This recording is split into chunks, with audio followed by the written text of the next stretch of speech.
250 ward, 6 से 7 महीने, लाखों चैलेंजेस और म्यूनसिपल कॉरपोरेशन की पूरी जिम्मेदारी। नमस्कार, मैं हूँ आपके साथ सिमरन कौर। आप देख रहे हैं TV9 का डिजिटल नेटवर्क और आज हम बात करने वाले हैं दिल्ली की मेयर डॉक्टर शैली ओबेरॉय से। शैली जी नमस्कार, स्वागत है आपका TV9 पर। चलिए, जिस तरीके से हम सभी जानते हैं कि लगभग 6 से 7 महीने हुए आपने MCD की कमान संभाली है। सबसे पहले तो मैं यही जानना चाहूँगी कि आपको विरासत में क्या मिला था? इतनी लंबी जो MCD का पारी थी वो किसी और के हाथ में थी, फिर जब आपने कमान संभाली तो क्या आपको विरासत में मिला, कैसे चैलेंजेस आए? देखिए, सबसे पहले माननीय मुख्यमंत्री अरविंद केजरीवाल जी का मैं बहुत बहुत धन्यवाद करना चाहूँगी कि इतनी बड़ी जिम्मेदारी मुझे दी और मुझे इस लायक समझा। और नो डाउट दिल्ली के जो लोग हैं, दिल्ली की जनता है, उनको हम लोगों से बहुत आशा है। They expect lot from us. आम आदमी पार्टी से बहुत एक्सपेक्टेशंस हैं। माननीय मुख्यमंत्री अरविंद केजरीवाल जी के साथ जो हमारा जो उनका मॉडल है, गुड गवर्नेंस मॉडल, जो दिल्ली सरकार में हमने इतना अच्छा मॉडल दिया, एजुकेशन मॉडल दिया, हेल्थ मॉडल दिया और फ्री बिजली, फ्री पानी और तमाम ऐसी पॉलिसीज़ हमने दी, उसको पसंद करने के बाद मैं बहुत बहुत शुक्रिया करना चाहूँगी दिल्ली की जनता का कि अब नगर निगम में हम लोगों को मौका दिया। और रही बात MCD में जो विरासत की, तो MCD में अगर अच्छे काम हुए होते तो मुझे लगता है कहीं ना कहीं भारतीय जनता पार्टी को दिल्ली की जनता ने नगर निगम से बाहर नहीं किया होता। और अब मौका मिला है और चैलेंजेस भी हैं और कुछ समय से जो नगर निगम है फाइनेंशियल क्रंचेस से भी गुजर रहा है। मतलब वो डेब्ट्स जो हैं वो आपको विरासत में मिले जी। और साथ ही दिल्ली सरकार में भी हम आम आदमी पार्टी है और नगर निगम में भी आम आदमी पार्टी है। तो अब दिल्ली सरकार के सहयोग से माननीय मुख्यमंत्री अरविंद केजरीवाल जी के नेतृत्व में हम नगर निगम में एक बेहतरीन वैसा ही मॉडल जो दिल्ली सरकार में लाया गया उसको लाने की हमारी शुरुआत हो भी चुकी है। और आने वाले 2-3 साल में आप बहुत बड़ा बदलाव एक नगर निगम में पाएंगे। जी, चलिए, ब्लूप्रिंट के बारे में पूछेंगे। आपने कहा कि शुरुआत हो गई है कि जो दिल्ली गवर्नेंस मॉडल है वही MCD में लागू किया जाए। क्या ब्लूप्रिंट है? और सफाई को लेकर MCD की तरफ से बड़े बड़े दावे किए जाते हैं, क्योंकि बहुत बड़ा चैलेंज दिल्ली में सफाई का है। MCD के पास जो आता है उसको टैकल करने के लिए क्या स्टेप्स उठाए जा रहे हैं? देखिए, नगर निगम की सबसे बड़ी जिम्मेदारी है साफ़ सफाई। और साफ़ सफाई को जो देखा जाए, साफ़ सफाई की व्यवस्था को देखा जाए तो पहले के मामले में अब ज़्यादा दुरुस्त है। अब अगर आप अब देखें दिल्ली की सड़कों को, दिल्ली के फुटपाथ को हमने पहले से बेहतर तरीके से साफ़ सफाई की व्यवस्था को कर दिया है। और अभी पिछले ही महीने माननीय मुख्यमंत्री अरविंद केजरीवाल जी के नेतृत्व में हमने एक मेगा सफाई अभियान शुरू किया था, अब दिल्ली होगी साफ। और उसके अंतर्गत 3000 लोगों की टीम बनाई गई, जिसमें हमारा हर पार्षद, हर विधायक, तमाम नगर निगम के कर्मचारी, अधिकारी, हमारे वॉलंटियर्स, सब ने मिलकर हर वार्ड का जिम्मा उठाया है। और मैं स्वयं खुद, हमारे डिप्टी मेयर, हमारे नेता सदन, हम लोगों ने वार्ड में जा जाकर, गली गली में जाकर उस सफाई अभियान की शुरुआत करी। और खुद हम लोग वार्ड विजिट पे जाते हैं और कई कई जगह हमने सफाई भी अपने हाथों से करी, ताकि जनता में ये जागरूकता पैदा हो कि दिल्ली हमारा अपना शहर है और उसको साफ सुथरा रखने का, खूबसूरत बनाने की जिम्मेदारी भी हमारी है। और साथ ही नगर निगम की एक ऐप है, ऐप 311, और ये ऐप कोई नई नहीं है, ऐप पुरानी थी। बट देखिए, नगर निगम में अधिकारी भी वही है, रिसोर्सेज भी वही है, इंफ्रास्ट्रक्चर भी वही है, दिल्ली की जनता भी वही है और दिल्ली भी वही है।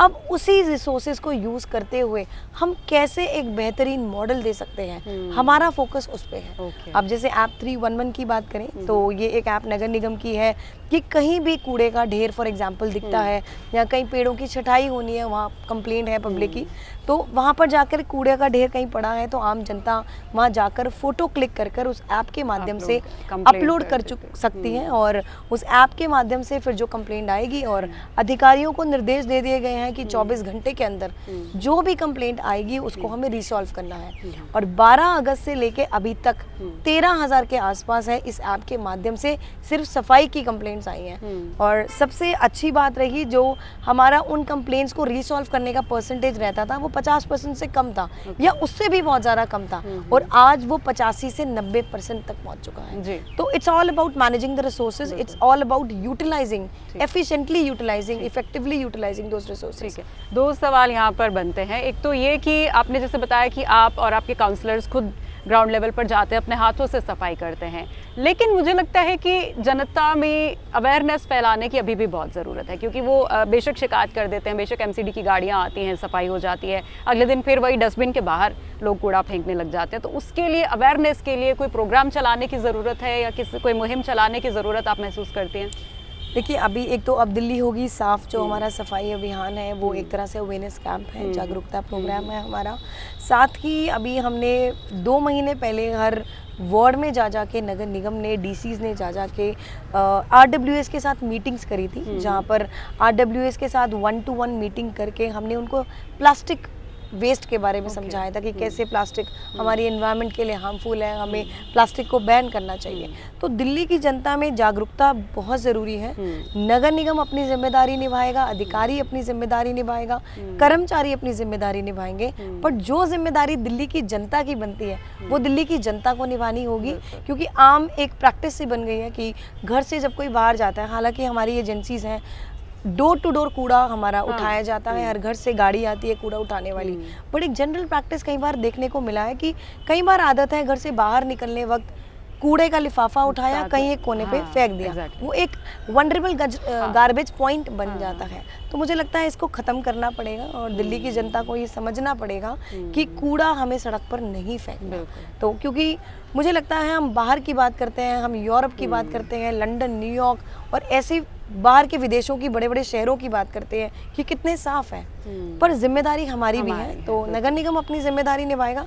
दिल्ली की जनता को हम आश्वासन देते हैं कि नगर निगम की ड्यूटी है वो निभाएंगे, कर्मचारी करेंगे, बट जनता को भी हमारा साथ देना। बिल्कुल, साथ कंधे में कंधे से कंधा मिलाकर साथ में चलना होगा तभी, क्योंकि आप दिल्ली में रहते हैं। साफ सफाई जहां एमसीडी के जिम्मे आती है उतनी ही आपके भी जिम्मे आती है, तो ये आपकी भी जिम्मेदारी है कि आपके आसपास में कहीं कचरा आपको नहीं फैलाना है और किसी को फैलाने भी नहीं देना है। दूसरा सवाल मेरा शैली जी इसी के रिगार्डिंग ये था कि जनरली हम लोग ट्वीट्स में देखते हैं कि लोग कहते हैं कि जो एरिया साफ कर दिए गए हैं उनकी बढ़ाई की जाती है, लेकिन जहाँ पर ज़रूरत है काम करने की उनको इग्नोर किया जा रहा है। तो जनरली अभी आपको 6 से 7 महीने हुए हैं, बहुत सारे पॉइंट्स जो ऐसे हैं अभी छूट गए हैं, बहुत सारे एरियाज़ जो ऐसे हैं अभी जिन पर काम हो रहा है या शुरू करना है अभी, उनको किस तरीके से टैकल करेंगे ताकि लोगों की जो नाराज़गी है वो दूर हो जाए?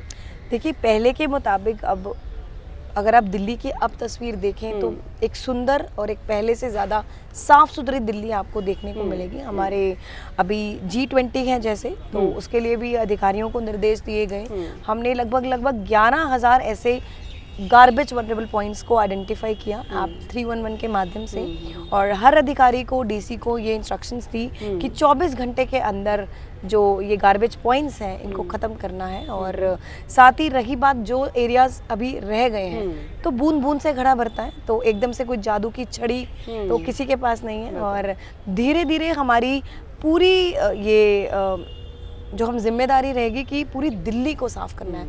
हमें दिल्ली का कोई कोना, दिल्ली के हर वार्ड में, दिल्ली की हर गली और हर बैकलेन को साफ करना है। तो धीरे धीरे हम लोग इस पर काम कर रहे हैं और साथ ही साथ बस जो दिल्ली की जनता से मेरी अपील है उस पर हमें काम करने की जरूरत है। बिल्कुल, तो ये जो शिकायतें आप ट्वीट कर करके बताते हैं कि यहाँ की फ़ोटो खींचे वहाँ गार्बेज पड़ा है, वो आश्वासन अब डॉक्टर शैली ओबरॉय जी ने दिया है कि काम शुरू हो चुका है, आप भी साथ दीजिए, क्योंकि दिल्ली को साफ करना जितनी एमसीडी की जिम्मेदारी है उतनी ही लोकल नागरिकों की भी है। अब बात करते हैं एमसीडी कर्मचारियों की सैलरी की।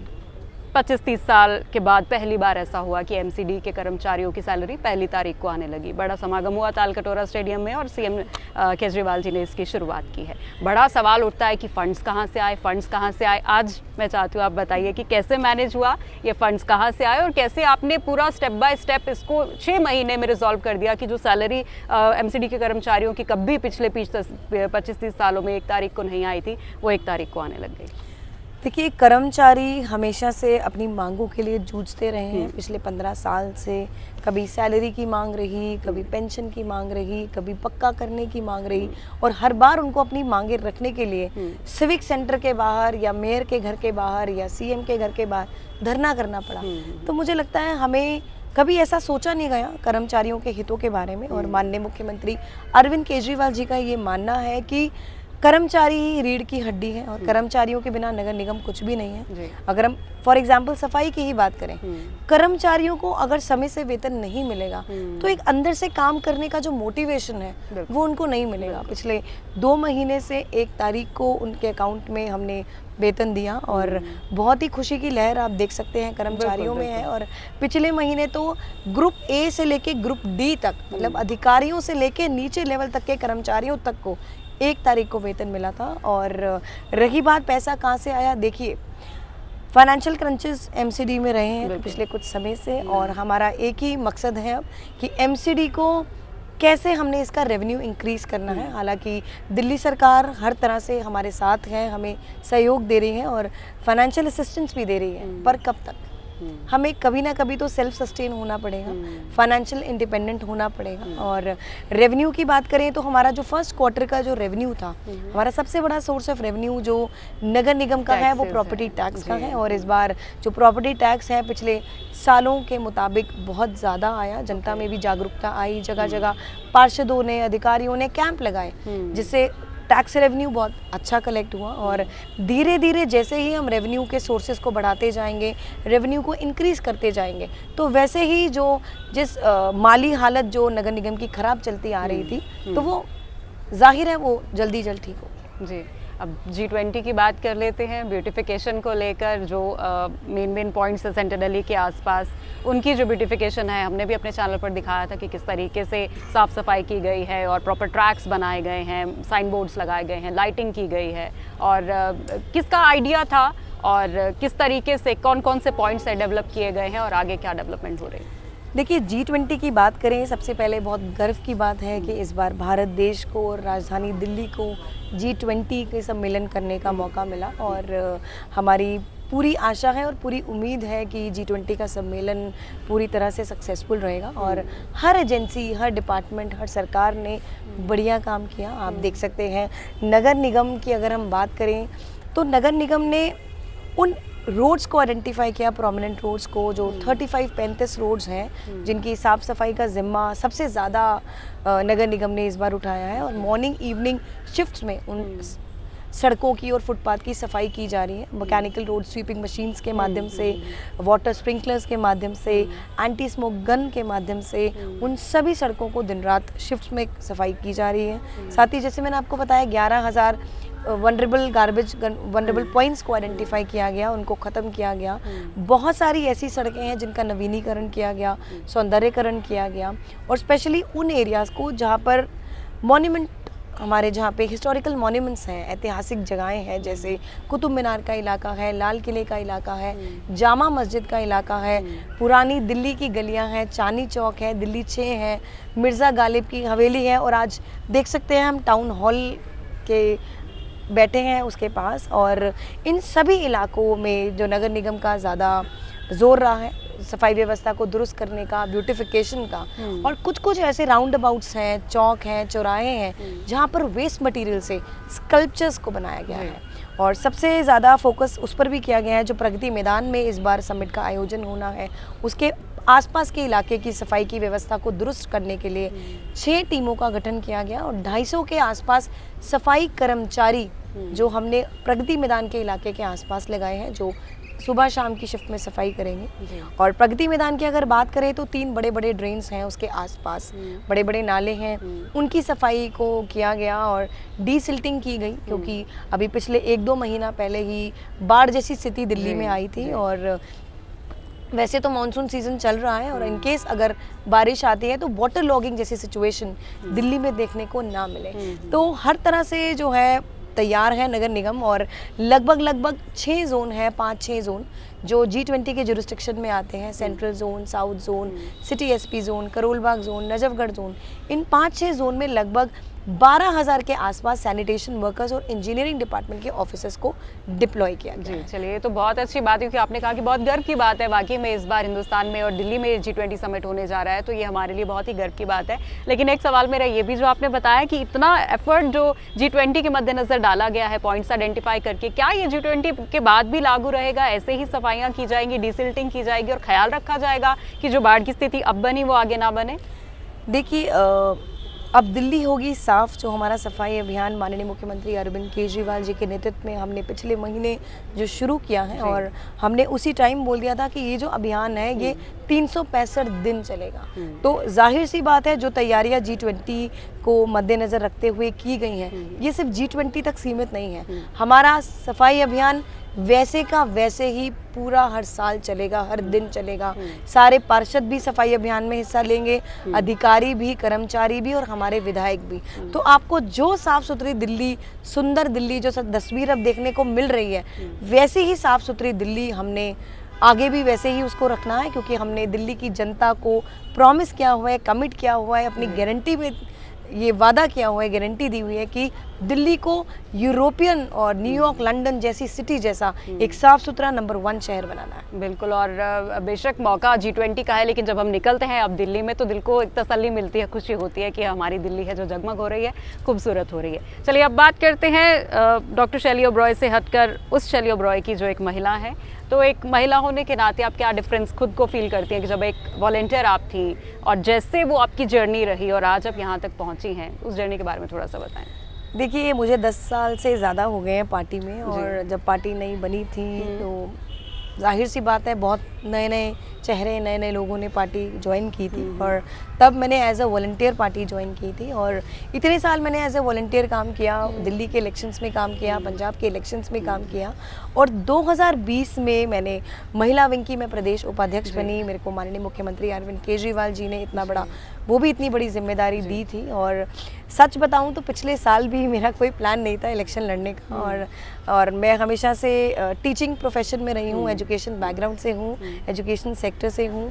मैंने एमफिल किया, नेट एग्ज़ाम दिया, और उसके बाद अपना फुल टाइम PhD किया, और हमेशा से यही सोच रही थी कि पार्टी का काम तो करेंगे, साथ साथ जो मेरा टीचिंग प्रोफेशन है उसका फुल टाइम जॉब भी करेंगे। और जब मैं महिला विंग में प्रदेश उपाध्यक्ष रही तो हमेशा से ये रूटीन रहता था कि 3 से 4 बजे तक मैं यूनिवर्सिटी में एज अ रिसर्च स्कॉलर काम करती थी, और उसके बाद महिला विंग की जो मीटिंग्स हैं 3-4 बजे के बाद मैं पार्टी ऑफिस या अलग अलग एरियाज़ की जो रिस्पॉन्सिबिलिटी थी वो करती थी।